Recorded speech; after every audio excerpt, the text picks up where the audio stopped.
I have said it before, boys, and I'll say it yet again. Nothing has a more direct impact on your results in a positive way from a dating standpoint other than changing your location. It's not your height, it's not your jawline, it's not your money. It is where you are. Who's going to get better results? Me in a difficult dating market like New York or Leonardo DiCaprio in Antarctica? Okay, very like crazy. He's going to get more penguins, I guess, than I have. I heard, cold pussy out in Antarctica, but you get what I'm saying, right? Crazy analogy, but dating market, that geographical location you are in is the number one factor. I just got some notes from my good friend Paul, the German, so shout out to him. That's why I was telling Paul, I'm an American Jew. He's a German. At this, we're kicking it, traveling to South America, fucking girls together, matching with all the same girls and all the dating apps, etc. But if this were 70 years ago, 80 years ago, whatever it is, in World War II, we'd be trying to kill each other on some battlefield. But now, a Jew and a German can get along and pimp girls together. Isn't that a beautiful life? Anyway, back to the dating market. So we took down some notes with Paul the German, and dating market is the number one most important thing, but I hate to break it to you, there is no such thing as a good dating market. I have been to, I don't know, bro. I'm just going to say 50 cities around the world. Listen, I pimped girls, like I say all the time, from the Amazon to Africa, from Cali, California to Cali, Colombia. I have done it all, okay? And we're going to talk about the characteristics. You have to choose which of these is going to make for a good dating market yourself. But unfortunately, like I say, it just doesn't really exist. So, okay, let's start here. The good characteristics of this mythological dating market is, by the way, we're going to talk about like based on you and what your goals are. There's going to be some, this is not just like some entertainment thing. There's actually going to be like highly educational value for you here. So you can make an informed decision if you're fed up with the masculinity, entitlement, and generalized hatred of men expressed by Western women, and you want to escape that. If you want to be a male refugee from your Western country, stick around. We're going to tell you how to find the best one based on these characteristics that some will be important to you and some will not. But this mythological dating market would be cheap. It'd have hot girls. It'd have low competition, a good form of perception, no crazy or weird laws that you'd have to contend with that get you into trouble for doing something that you wouldn't even think would be illegal, but is highly legal in that place. Low pay for play culture. It would have low tattoos. A high English rate, if that matters to you, would be safe. It would have good weather. It would have low feminism / leftist brainwashing, and it would be an overall high IQ city. Good weather, whatever I said. Okay, all that stuff, right? So there's like, I don't know, what's the story? What does this come from? But there's something in pop culture called Shangri-La, which is supposed to be like this mythological perfect city. Like, I don't know if it comes from the Bible or some book. I don't know, but Shangri-La is apparently like this like perfect city. Doesn't exist. There is no such thing as Shangri-La. Okay. So generally speaking, women who live in big cities, almost in all cases, not quite all. Kenya, Africa, the women weren't super crazy and entitled and unbelievably flaky or anything like that. So like Nairobi, Kenya, maybe one exception. And they're, again, they weren't like physically, they weren't like my forte. But to each their own. My good friend Austin Holloman and my other friend Bobby, It's Kid Greatness on YouTube is Bobby's information. Go look him up if you want to go to Kenya. Austin Holloman and It's Kid Greatness, aka Bobby, if you want to go to Kenya. But that was one big city where they would pretty much say it like had it all. But generally speaking, because of social media and big city combined, hot women have it too good, and they're just extremely rude and disrespectful and unappreciative of men in general because they just have it too good. There's just too many wealthy, high status guys, too many sugar daddies. You want to call it competition. That's a very strange way to put it because competition is relative. Like, listen, I've been at like frat parties where a girl will be dancing on me and she'll leave me for like, go upstairs to like the frat. The guy's not even, maybe he's renting a room there, not even in the fraternity, doesn't even go to the school. He's short, chubby, ugly, got a face full of pimples, even though he's in his mid-20s, but he's like a known drug dealer on campus. Again, he's short, he's ugly, but she wants to like fuck like a bad boy. And like, you could say like, well, he was the better option though. He had higher value, like taste is like, very, very like subjective thing. So you can't, that's something getting in trouble. If you think like, oh, well, I'm taller, better looking, more charismatic, I have more money, I treat the woman better, blah, blah, blah, but I'm like nice, but not too nice. You can't like project out onto other people. Right. But, I digress. So what we're talking about, cheap, hot girls. Oh, I remember what we're talking about. So in big cities, The women have it too good. I said this in another video, so I'll make it short, but a hot girl, is that hot girl? A girl that doesn't look like complete goo, like a girl doesn't look like a complete half-eaten, decaying zombie that looks even remotely attractive in any form of a like not a blob in a big city, is experiencing a hailstorm of male attention, vacations, sugar daddies, compliments, validation, etc. at all times. Okay, so generally speaking, and except for maybe Nairobi, Kenya, again, if those girls are your jam, they weren't my jam, but other people like those girls physically. Personality wise, I adored them, but physically they weren't my thing. But yeah, there may be very few exceptions, but for the most part, you're not going to find that. So you may find good livability, other cool expats. Maybe have good infrastructure. Maybe it'll be a third world, not a third world, but it'll be a country outside the U.S. that still has Amazon and Walmart and Costco and all these things. But it ain't going to be great for dating. It's going to have a, tremendously high flake rate because you can't appreciate anything that doesn't have some degree of scarcity. And in a big city, if you're a girl and you have social media, there's no such thing as any type of scarcity, right? There's too easy to replace these guys. So, it's kind of like an inverse thing, right? Like with wealth and stuff of the city comes safety and good living, but the women become more terrible to deal with. It's kind of inverse thing. Obviously, hot girls is subjective, right? I'm not into Asian girls. I'm not into black girls. I'm not really so much at all into white girls. I pretty much only like, I'm like most racist. Like, well, I'm not racist. My penis is racist. Pretty much only like Latina girls. But you got to understand, obviously, are the girls, of what you want? And also, do the girls like you, right? So I've been to, even like going through Brazil, right? There's like certain cities in Brazil where white guys have a massive disadvantage. It's like a super bad thing to be a white gringo there. You can get on a plane and go a few hours over, just, 2, 3 hours by plane. And like white guys are treated like gods in a whole nother. I mean, I think foreigners in general, but definitely like I'm in certain markets where they prefer black guys. Actually, funny enough, I think Austin Holloman and Bobby would agree with this. In Kenya, they're super open and friendly to white guys. I'm not here to say like, oh, I had a tough time as a white boy in Africa. No, quite the contrary. It was great reception. But they like their own. They like other black Americans better than they do white guys. But so you got to make sure that like you like them, but do they like you, right? That's another big thing to consider. Just a good foreigner perception in general. Some cities and countries, for example, Medellin, Colombia, you will never get a high quality wifey material girl as a gringo. Or like another lead that goes like, well, I'm Mexican, I get treated like, bro. Like I can't even say without laughing. They don't even like other Colombians from like Bogota or like the coast or anybody that isn't from, I don't know about specifically the city of Medellin. Okay. The people from Medellin are so close minded and so low IQ. They only like other people from their like little nitwit culture that they have. But guys say, well, I'm Latino, I'm Puerto Rican. Like, bro, they don't care. You're not one of them. You're not one of them. Okay.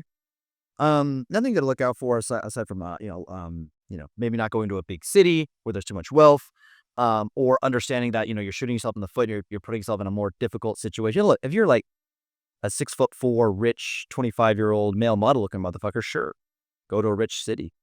And even though the women they'll still be kind of terrible and kind of flaky, but you'll do well in the grand and like the long, we put a lot of effort, you put a lot of work, it was a lot of fucking time on ghosting, conversations, but you'll still do well. Another thing to consider is like no crazy laws, right? In Brazil, if you insult an old person, you can go to jail. Like that's not a real. Like, look that up. Look that up. If you make a joke, there's like comedians, like Brazilian American comedians go like some comedy tour throughout America, and they make jokes about old people. They can't go back to Brazil. They're facing jail time if they go back to Brazil for talking about old people. Craziness, right? Obviously, you want to say that doesn't idealize prostitution and pay-for-play culture. This means you want to stay out of Sao Paulo, Brazil. This means you want to stay out of Rio de Janeiro. This means you go to the north of Brazil and you do a lot better because not the whole country of Brazil has these huge pay-for-play problems, at least as of, last time I was in some of these northern cities in Brazil was like, July of 2024. As of that time, it was still pretty good. If things have changed, I don't know. Don't shoot me. Don't tell me. But also, you want to avoid Miami to pick out my own country. Obviously, United States is way worse than anywhere I've been in terms of pay for play. And then obviously, Medellin, Colombia, it's like basically like the brothel of like the world, right? The biggest international open air brothel in the world. They build it. They fucking built it. Yet they point the finger and get mad when like Americans come down there for sexual tourism. Like we built Disneyland. It's not weird when foreigners want to come to America to meet Mickey Mouse. You build it and they will come, right? Low tattoos, you want a city with low tattoo culture, unless you like disgusting scarred women with weird, disgusting scribbles all over their body, to each their own. If it's important to you, a city that has a high English rate. And Guadalajara, Mexico, I don't recommend it as a dating market unless you have like all day, you're like retired, you have unlimited money, you're not working, and you have all day to, text a bunch of flaky women that most of them will end up flaking you. Beautiful girls, intelligent, sweet, um, not super feminine, like moderately feminine. But great girls overall, just very flaky, just extremely low respect for a man's time. Like 1 minute you're talking to them, the next minute they're fucking gone. Everyone experiences it. Locals, me, all my friends, etc. It's not just me. But yeah, like if you don't want to learn Spanish, don't go to Latin America, or go to Guadalajara, where if you're walking through like Andares or Providencia or maybe even Colonia Americana, 1 in 4, 1 in 5 girls speaks fluent English, and you won't have a hard time finding a girlfriend here, or you can just speak English with her, right? Safety, but again, like, generally, not always. If you're going to a super safe city, again, there's a lot of exceptions, but usually it's like the dangerous third world shitholes that are like advantageous to dating. There's just, again, girls just become, when you give, again, you give a girl two things: a big city and social media. Two things: a big city and social media, and the women become terrible people almost overnight. Another big one is low feminism slash leftist brainwashing. In Guadalajara, I asked a few girls, and I mentioned this in other video, so make it quick. Some of the effect of like, hey, would you agree that in a relationship, obviously, there's give and take on both sides, and there's compromises to be reached, and good communication, all that. But at the end of the day, the man is a little bit more of the leader. I mean, the man leads the relationship. Not that the woman has to be like the slave or mindless drone, but certainly the man takes her opinions into account. But he's a bit more of the leader. Would you agree to that? No, no, no. They're all like processing, right? So again, maybe Guadalajara isn't a place for you if you want a girl that truly wants to be super submissive to her man. Teach their own, right? High IQ. So this would mean avoid basically all of Colombia as a whole. Maybe not Bogota, although I've heard the girls in Bogota are not what most people would consider highly attractive, to put it lightly. And then ideally you want like a higher IQ city. So listen, in the end, okay, so I'm gonna kind of like give this, bring it all together, right? You want to make sure first and foremost that the girls are hot and you're appreciated. That the girls are hot and you, as a black, as an Indian, as a white guy, are appreciated there. That is your really main two important criteria: that the girls are hot and that your skin tone, you as a foreigner, you as an American, you as a fucking Iranian, whatever you are appreciated there. Okay. After that, you're going to probably do this limbo where you're judging between, okay, I don't know if there's going to be a small city. Like there's big third world shitholes too, but moving to kind of like a third world shithole that's dangerous and underdeveloped, but the women aren't just obnoxiously bombarded at all times. Like it would surprise you how much they're still bombarded, but maybe like, they have like 1 or 2 days out of the entire month where their DMs aren't flooded with insanely high value guys, and they actually take their matches on Instagram, their matches on Bumble, a bit more serious. A match on Instagram, by the way, is when when you follow a hot girl and she follows you back. That's a match. They'll actually take the match is a bit more, or guys that they meet in cold approach, guys that they meet at fucking day game coffee. Like they'll just treat guys with like more importance, more value, more scarcity, because they're not like so spoiled by so many options. Or you're gonna sacrifice that for good livability and safety and good culinary experiences and friends and other expats there, people you're going to be easy to convince your friends to come down there. But you're very rarely going to have both. Again, Nairobi, Kenya, if the women there, if you find them attractive, might be an exception.